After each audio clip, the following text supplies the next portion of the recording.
Thanks everyone for joining today. My name's Max Krug. We're going to go through the Lunch and Learn series. This is series 1 of 4. We're going to talk about achieving results. And so this series is really focused on how do we get better as an organization. So we want to be able to provide exceptional value to our customers. We want to be able to simultaneously improve our business performance. So the purpose of this series is to talk about techniques in order to do that. So I'm all about getting results for the organization. My business is future state engineering. We actually help companies engineer your future state. So the future state just doesn't happen by chance. You can actually engineer your future state and plan where you're going to be in the future and what the outcomes of that future state are going to be. So we just doesn't happen randomly by chance. So that's our series. The agenda, today's session, we're going to talk about theory constraints. Next week, we're going to talk about lean. The following week, Six Sigma. And then the last session, operational excellence. So today's session on theory constraints, my background, I spent 36 years in manufacturing. My education's in industrial engineering. I was actually trained by Dr. Goldratt, who developed the theory of constraints. I have a deep knowledge of theory of constraints and also lean and Six Sigma. And then what I've done, I put that all together in what I call operational excellence. So today's session, we're going to talk about theory of constraints. And we really want to just understand what are the concepts and principles that make up the concept of theory of constraints. So the theory was developed by Dr. Goldratt. So if you ever read the book, The Goal, so that was his first book out that talked about the theory of constraints. He was a physicist by education, so he's a doctor in physics. And so what he did is he applied a lot of the concepts of physics into an organization. And so what I'm going to do is talk about some of those principles today. So how do we define theory constraints? So my definition is it's a business management philosophy that uses systems thinking to identify leverage points in the organization and utilizes a set of techniques to challenge the current paradigms within the organization. So there's several elements here that I want to talk about. First is systems thinking. So it's looking at the organization as a system. We're going to talk a little bit about that here in a little bit, about what is a system and what are the elements of a system. And so the biggest thing that he tried to approach is like, we got to look at the organization as a system. And then also, where are the leverage points? So where can we apply some effort and get some gains for that effort? And then, of course, we got to challenge the way we currently do things. If I go into organizations, a lot of times, I ask people, I see what a certain way they're doing things. I'm like, why do you do it that way? And the number one answer I get is, we've always done it that way, or well, I've been doing it that way for 30 years.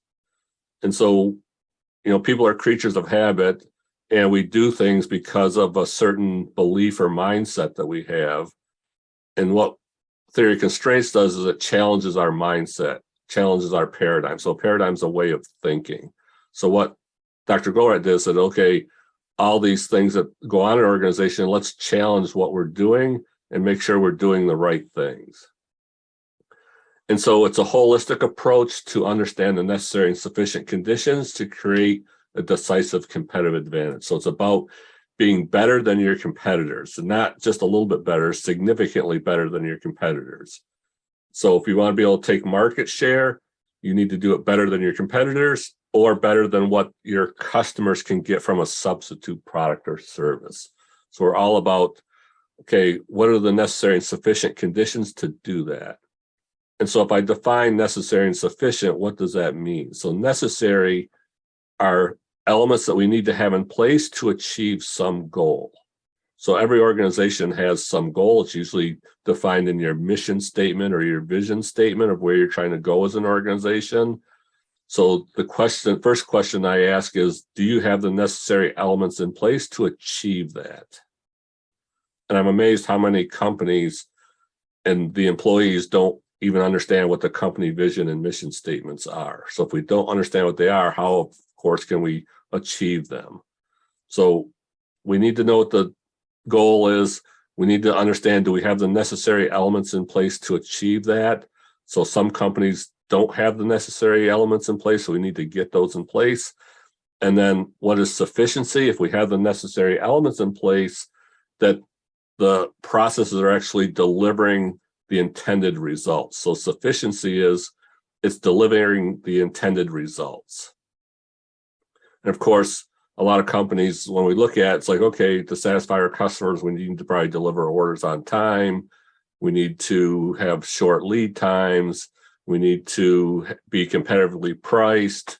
Okay, so those are some of the conditions. It's like, okay, what do we have in place to satisfy those? If we have the necessary things in place, but we're not delivering on those, so we have late deliveries, or we have customer complaints, or we have long lead times, then we don't have the sufficient elements in place to create that customer satisfaction. So we're looking at it from a holistic approach. What are the necessary and sufficient elements we need in place to achieve our goals and to create that decisive competitive advantage? So Dr. Goldratt said, if I could sum up theory of constraints in one word, the one word he came up with was focus. So it's all about focus.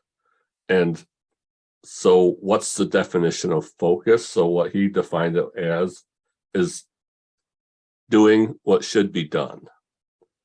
So whatever the goal of the organization is, it's doing the activities to achieve that goal. But what he found was that's not sufficient to achieve the goal. So he put a second definition in, not doing what shouldn't be done. So if I look at an organization, there's unlimited opportunities for improvement. The question is, which improvements are going to translate into improved business performance, and which activities aren't going to translate? So the ones that aren't going to translate into improved business performance, those are the ones you shouldn't be doing. And so a lot of companies I go into, we start looking at the initiatives that we're doing. We take the key performance indicators of the organization, which is the measure of the performance of the organization, and we start asking, okay, of these initiatives, tell me which key performance metric those initiatives are going to move the needle on. And what you'll find is that most of them don't have any effect on the KPIs of the organization. So those are the things that you should not be doing, should stop doing. That's a hard concept for people to do, because it's like, oh, we thought these things were all the things that we needed to do. But when we look at it from a business perspective, it's really not. It's not transforming. And so we have limited resources in the organization. So we need to be able to have the resources focused on the proper things and take their focus off the things that they're doing that aren't translating into improved performance or providing more value for the customer. So I said theory of constraints is about system thinking. So what is a system? So how I define a system, it's an organized, purposeful structure that consists of interrelated and interdependent processes. So interrelated means that actions in one function can have positive or negative effects in another function. Interdependent means that the second process here can't complete their work until process before it completes their work. So they're dependent. Process B is dependent on process A here to be able to complete their work. And so interrelated is what I said. In some cases, actions in one department can have negative or positive effects in other departments. For an example, I was working with one company and I go into manufacturing and their machining department's eating up tooling at an increased rate. So their tooling expense like tripled. And so the management's like, what are you guys doing? You're going through tooling like crazy. And when we started to analyze it, it was because the purchasing people were buying cheap material to reduce the material price and at the expense of the quality in the machining department. So quality went down because of the poor material. And so they had to change inserts more frequently and tooling expense increased. Okay, so that's an interrelationship. Actions that one department's doing is causing negative effects in another department. And so the system is a combination of different processes. Multiple processes make up an organization. All organizations can be described as a system. So if we look at the organization as a system, then we can start to understand what are the interrelationships and what are the interdependencies, because that's a key of going to being a high-performing organization, is understanding what is that relationship. So what are the characteristics of a system? So if you've never heard of Russ Ackoff, so he did a lot of studies on systems thinking. And one of the quotes that I pulled out of his information was that the defining properties of a system are properties of the whole, which none of its parts have. So what does that mean? So the example he uses is an automobile. The defining property of the automobile is to move you from place A to place B, right? So I get my car and I drive from my house to the supermarket, right? That's the properties of an automobile, is to get you from point A to point B. None of the parts of an automobile can do that in isolation. The engine can't do it. The wheels can't do it. The seat can't do it. The steering wheel can't do it. Only the car has the properties of being able to transport you from point A to point B. So now if I look at an organization, one of the defining characteristics of an organization is profitability or profit margin. So organizations have profitability or profit margins. Under theory of constraints, therefore, a single job, a component, an order, they don't have margins. Only organizations have margins. So that's the characteristics of a system. So organizations have margins, jobs, components, and orders don't have margin. That's a huge paradigm shift for companies, because everyone measures each job in terms of the margin that that job creates for the company. We need to recalibrate that thinking. So therefore, and how do we prove that? So what I've done is I've gone in an organization and say, okay, do all the jobs that you quote have a positive margin? They're like, yep, every job that we quote has a positive margin. Okay, if all the jobs have a positive margin, then if I produce various jobs in a month, I end up with a profit at the end of the month. They're like, yep. I go, you ever have a month where you had a loss? They're like, yes. So how's that possible? If every job has a positive margin, how can you end up with a loss? So the defining properties of the system, none of its parts have, so jobs don't have margin, right? They have contribution. We'll talk about that in a little bit. So what we want to do is we want to measure the organization from a holistic perspective. So the goal is not to improve one measurement in isolation. The goal is to reduce operational expense and reduce inventories and increase throughput simultaneously. So that was a quote by Dr. Goldratt. So how he looks at an organization is, what are the measurements? There's three measurements: throughput, operational expense, and investment. So everything that we have in the organization can be categorized into one of those three categories.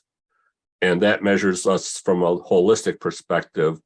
And of course, if we have a holistic measurement and we can take initiatives and tie it back to one of these measurements, then we can understand if the initiative that we have planned is actually going to affect one of these three measurements. And our goal, of course, is to increase throughput, reduce operational expense, and reduce inventory or investment. So let's talk about these each individually. So what is throughput?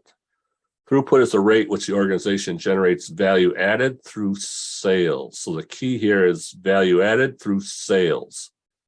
So building something and put it into inventory doesn't generate throughput. Only when we sell it to the customer do we generate throughput.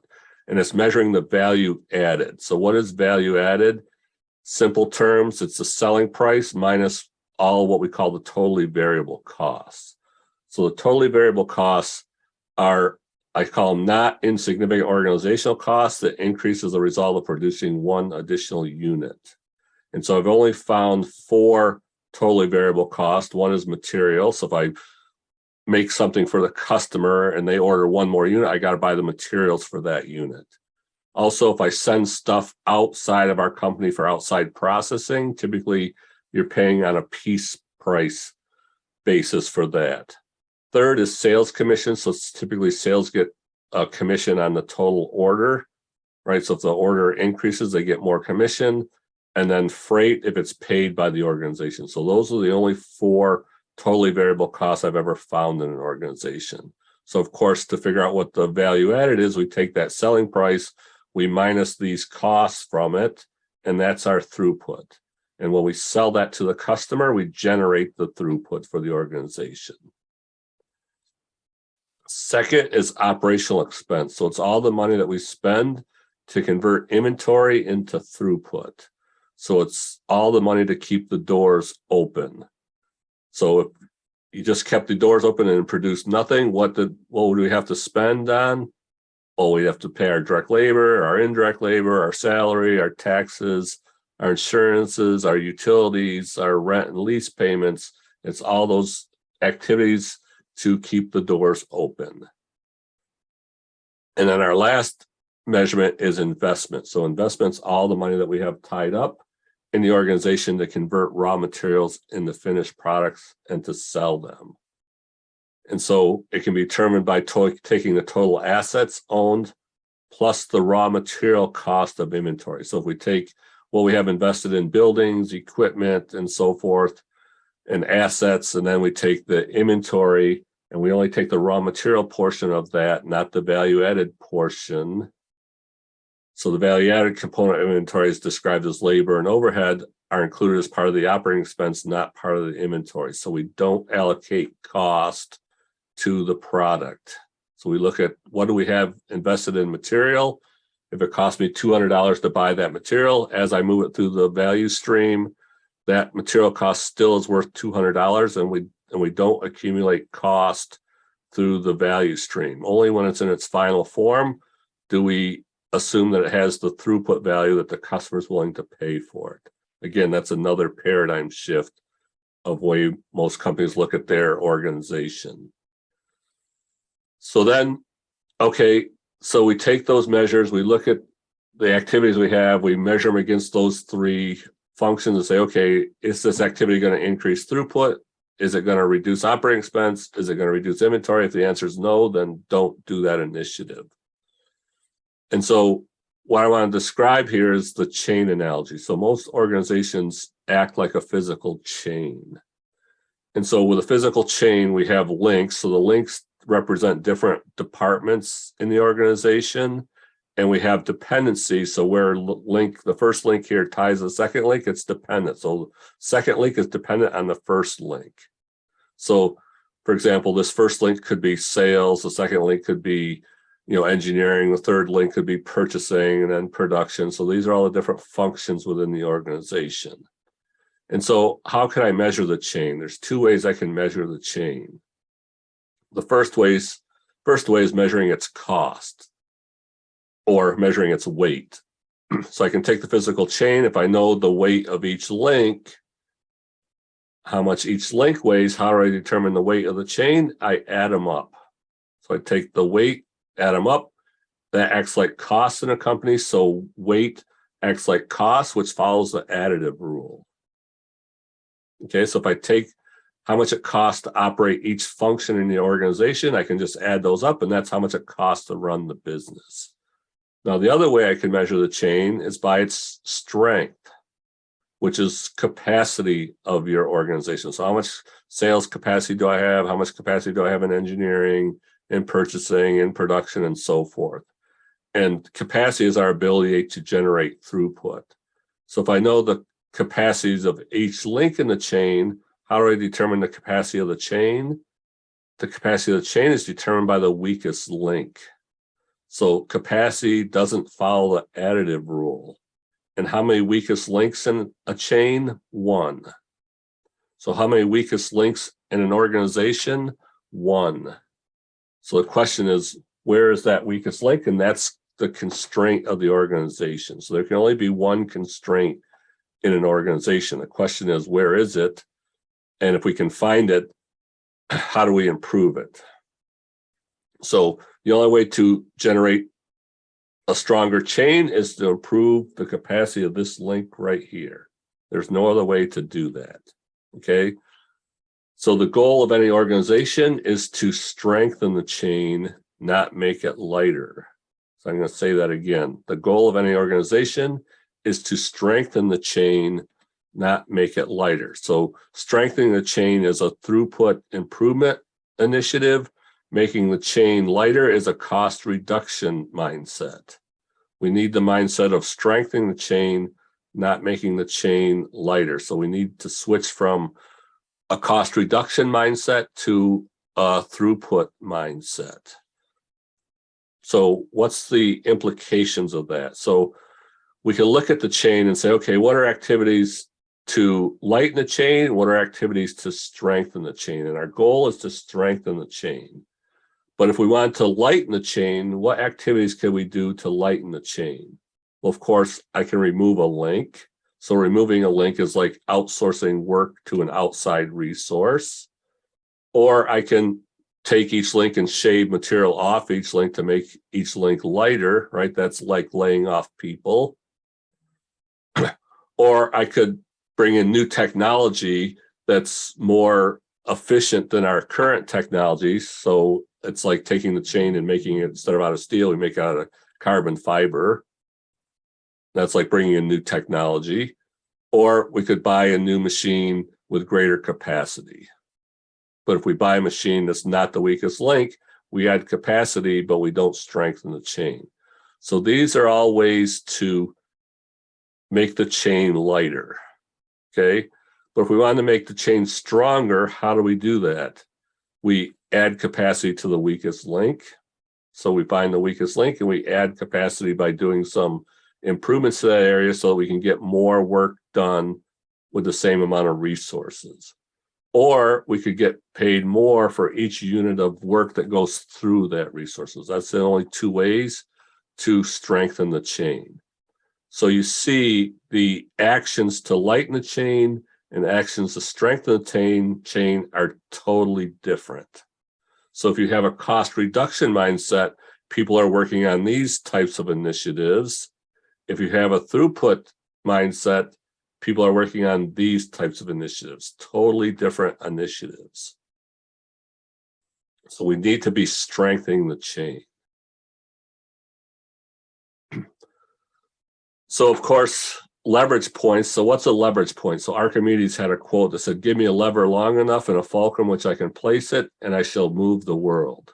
So a leverage point is a place in the organization where we can have a small amount of effort and achieve a large amount of gain in terms of organizational performance. So it's not cost reduction, it's not improving one department, it's improving the overall organizational performance of the company. And so where are the leverage points in the organization? So the constraint of the organization is the leverage point for the organization. If you don't know where the constraint is, then how do we improve the performance of the company? So a lot of companies I go into, I ask them, where's their constraint? And I have people tell me where they think the constraint is. And I tell them that's not the constraint. And they're like, how do you know that? Because you have nothing, you know nothing about our business. And I said, well, from my experience, I've had companies where I've done implementation projects guess where their constraint was, and how many companies were correct? 0. So the chance of you guessing where the constraint is slim to none. And why is that? Because your system, so Dr. Deming had a quote that said, your system's perfectly designed to give you the results that you're getting.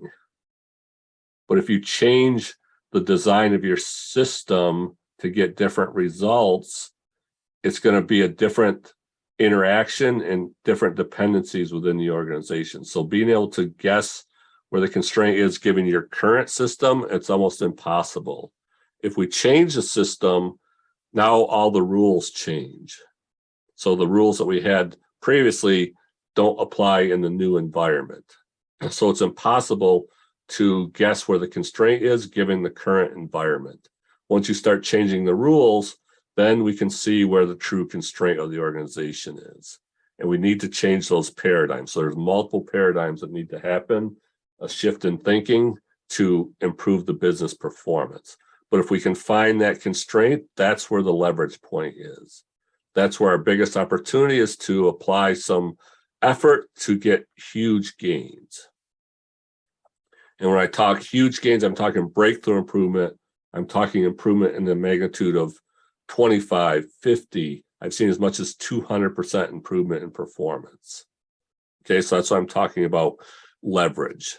It's not a 5% gain. It's not a 3% gain. It's 25% minimum. And so how do we go about looking at the system and improving the system performance? So what was developed was called the 5 focusing steps. So the 5 focusing steps help us by looking at our system and answering a few questions. So the first step of the 5 focusing steps, of course, is identify the system constraint. So if we don't know where the constraint is of the system, the first thing we need to do is figure out where it is. Is it internal to the company? So do I have more sales than what I can produce, right? If my sales backlog is going up and my lead times are going out, the constraints internally to the company. Or do I have more capacity than what I have demand? If that's the case, the constraints in the market. So depending on your organization, the first step we say is, okay, where's the constraint? Is it internal or external? If it's internal, that's great because then we can find it and control it. If it's external, it's a little bit more difficult because then we got to figure out how we're going to get more sales. So the first step is to identify where is that constraint. The second step is determine how we're going to improve that constraint. So what are the steps we're going to take to get more out of that resource? So there's all different techniques to get more capacity with the resources that you have. So the question is, what are the activities that we're going to use to get more from that resource? Okay, so we put our plan together and say, okay, we think we can increase the capacity in this area by 20%. Okay, if we do that, how does that affect the rest of the system? So step 3 is looking at the rest of the system and say, okay, if we increase the capacity of this one department by 20% by doing things smarter, not adding more operating expense, so not hiring people, but managing the resources better to get more work through that department, how's that going to affect the rest of the system? So if we increase the capacity of that constraint by 20%, do we have enough capacity in the other functions to support that? If not, we might need to go do another initiative in another department before we open the capacity in the constraint so that the constraint doesn't move on us. So contrary to popular belief, it's not about making improvements and chasing the constraint. It's about determining a constraint and fixing it in one location and keeping it there to maintain control. If the constraint's moving all over the place, you lose control, it becomes chaos. So the goal is to fix the constraint, maintain it in that location, and then elevate everything around it so the constraint always stays in that one area so you can control it. So that's why 2 is deciding how to exploit it. 3 is how does it affect every other department. Then step 4 is actually elevating the constraint. So we elevate, we get more capacity in that department, and the constraint stays in that department because we've increased the capacity in other departments before we elevated the constraint. So the mistake people make is they think step 2 is elevating the constraint, and then the constraint shifts, and then it's chaos again. Nope, it's elevate step 4. Step 2 is deciding what you're going to do and understanding what improvements I can make, and then how does that affect the rest of the system, and then making sure the constraint stays in the location where you can control it. Then step 5, if by chance the constraint is broken, go back to step 1. Okay, so these are the 5 focusing steps. Now, 5, if we do it smartly, we might want to strategically position the constraint in a certain area in the organization. We can systematically move it there. And again, that's part of the engineering your future state. It's like, oh, from our perspective, it makes sense to have the constraint in a certain department. So my criteria is like, if we have a department that's like huge investment to increase the capacity, so we got to buy a $2 million machine to increase the capacity, first thing we want to do is probably make that our strategic constraint and make sure that we're utilizing it to full potential before we make an investment. Okay, so I have a whole bunch of rules around that. We only have an hour session, so I can't get into all the depth of how to make those decisions, but this is the concept of the 5 focusing steps. So let's look at the 5 focusing steps. Let's look at measuring impact of improvement. So if I take the company financials, and you can do this for your organization, you can say, okay, what is our sales? And you don't even need to know the numbers, just percentages. So our sales are what they are. So they're 100%, right? This is what we're getting for sales.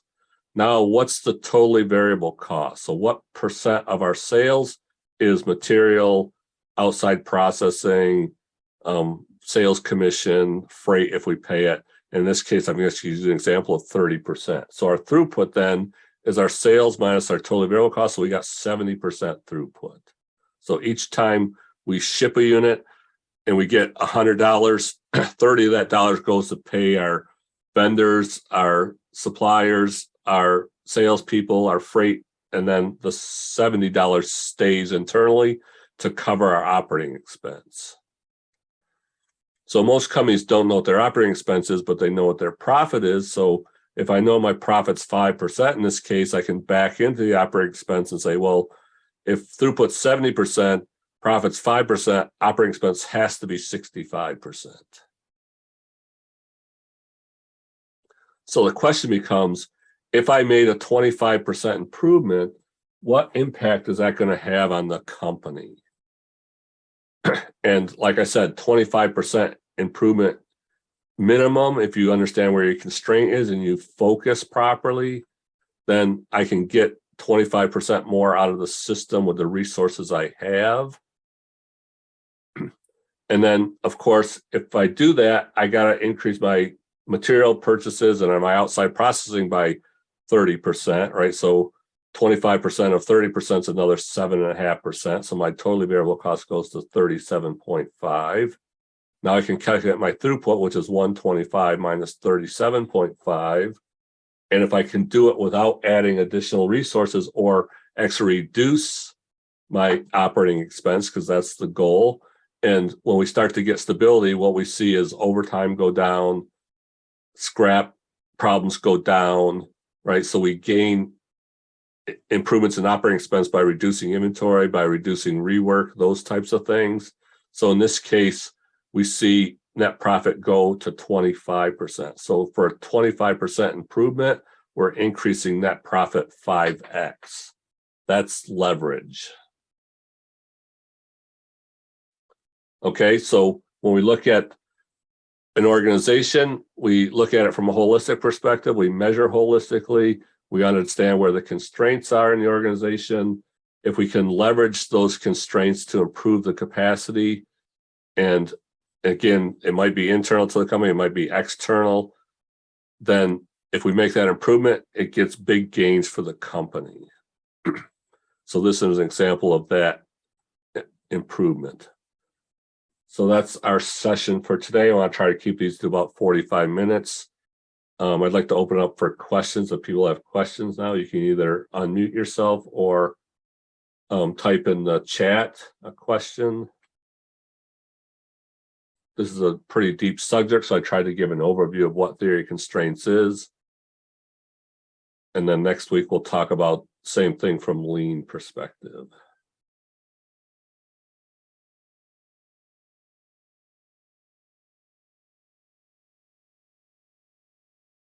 Questions, comments?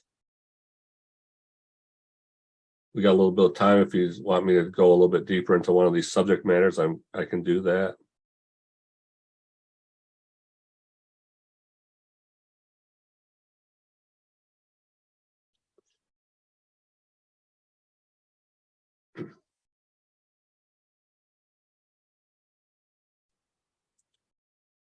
So in the series, we're going to talk about the different concepts. In the last session, I'm going to tie it all together in operational excellence. So how do we use the best of all the initiatives or all the concepts to do organizational excellence or operational excellence. And so what I've done, because I have experience in theory of constraints, I have experience in lean, I have experience in Six Sigma, is taking the best of those and applying it to the organization. And it's not a cookie cutter solution. So it's designed specifically for a company. So if you have people from the outside, or if you're part of corporate and corporate comes and says, oh, we're going to do this. It's like, okay, why are we going to do that? Because we did this same thing in another, department or organization, and we didn't, and we got results. But your organization might be different, and so taking what worked in one organization may or may not work in another organization because it's a different environment. So I actually had this with one company where they're part of a big corporation. They're one division. They do specialty products. A lot of their sister companies do high volume products. So they had this one operation that they put in. It was a cutting operation that was to do high volume cutting of their product. And so the corporate said, oh, we're going to buy the same machine for you guys.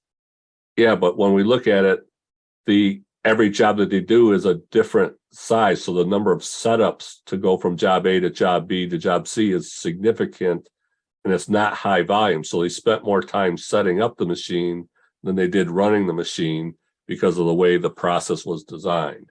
So in that case, we needed a different type of cutting operation to deal with a job shop, low volume environment, not of high volume repetitive environment. So that's the difference. So I see companies make that mistake all the time. It's not a cookie cutter solution. It's designed specifically for your organization.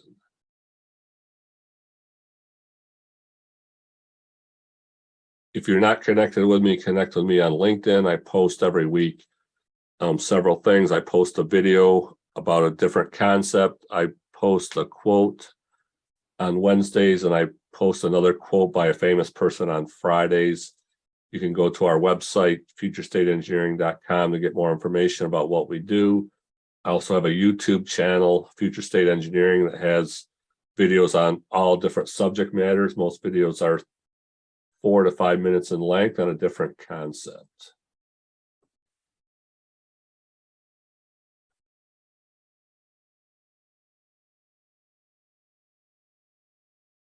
So a question here, how do you help companies identify the constraint? So that's a great question. So like I said earlier, companies either have an internal constraint or they have an external constraint. So the first thing I look at is, okay, do you have an internal constraint or do you have an external constraint? So if you look at your backlog and you look at your order lead time, if order lead time is going out, you have an internal constraint. If lead time is coming in, saying like, oh, we're producing orders faster than what they're coming in, then you have an external constraint. So that's the first criteria. Most companies, because of the supply chain disruptions, have internal constraints now, so they have more demand than what they can produce. So that's the good news. So the question is, how do we identify that constraint? So there's a multi-step process we go through. First thing we do is we look at how much inventory is in the system. So if you have excess inventory in your system, meaning more inventory than what's needed in the short term. So if you're producing to, batching orders to try to increase your order size, or you have excess inventory between machines or departments, then first thing we do is we stop releasing orders.